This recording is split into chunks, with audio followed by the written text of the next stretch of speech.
guess it just felt dreadfully unfair. It was a lot more difficult to organise and do anything because of lockdown. Devastating and tragic to happen. Incredible strength from a family that have gone through something so horrific. The funeral director came down and he said, I'm really sorry, Nick, but we need to talk about the coffin. And I was just, I don't want to talk about the coffin. I don't want it to be a coffin. I can't bear the thought of him. It was almost the most emotionally draining day I think I've ever had in my life. Heartbreaking. Losing a friend really just makes you value the ones that you've got a lot more. The most surreal feeling that you know that your child is in that coffin and that's it. It was COVID, so you couldn't have a big funeral, and there were 30 people at the funeral, and it was the most fitting, beautiful funeral. It was very Billy.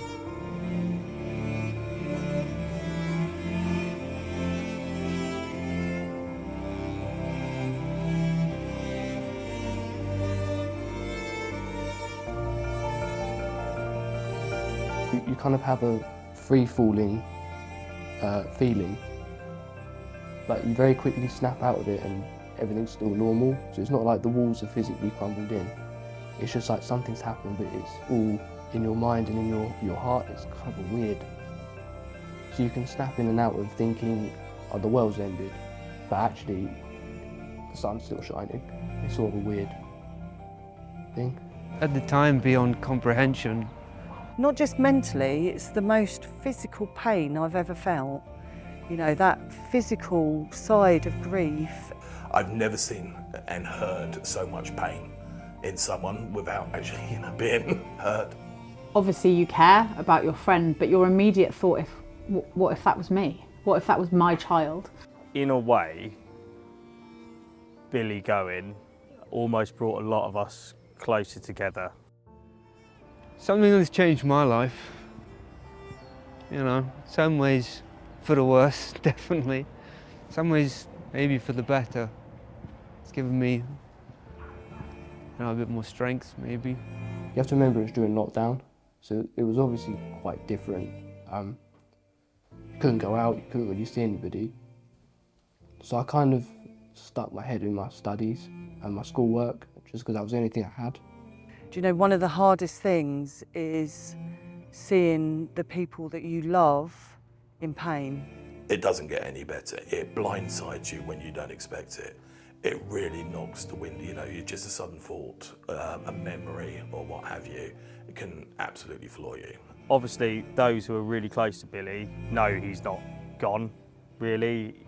He may not be here with us, but he's there in spirit, 100%, if you believe in that stuff or not. But I always think he's with us, looking down, having a laugh at our expense most of the time. It was like the world had stopped being in colour and everything was dull. Your child, where you want to do everything to protect them, and this one time I was helpless. I couldn't protect him. We now know that he was unconscious for at least 30 minutes before the ambulance got there or was called. I want that person that's out with, the other young person and they're taking a recreational drug, that person's in trouble, and I want them to pick up that phone and call 999.